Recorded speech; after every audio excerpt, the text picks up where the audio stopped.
On this video, I'm going to show you quickly how to clean and look after the wash and the dryer arms on your toilet. First off, we need the remote control, and if we slide the front cover down, you'll notice there's a spanner button, and if we press the spanner button once, out comes the wash arm. Now I'll lift the seat up so you can see clearly. The whole idea now is we can get our antibacterial spray and squirt the arm, and with a cloth or some toilet roll, we can actually wipe the arm clean. You don't need to press down hard, you don't need to grip hold of it, just wipe it nice and clean. You can use a wet wipe, antibacterial spray, warm soapy water.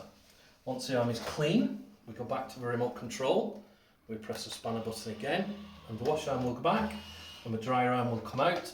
Again, with our antibacterial spray, we squirt, and with some more toilet roll or a cloth, we clean and wipe. If you feel any movement in the dryer, don't be afraid. You can turn it round to get underneath, turn it back, click, and it's relocated. Then press the spanner button for the third time, and everything goes back to normal. And that is how you clean and look after the wash and dryer arms of your toilet. Many thanks.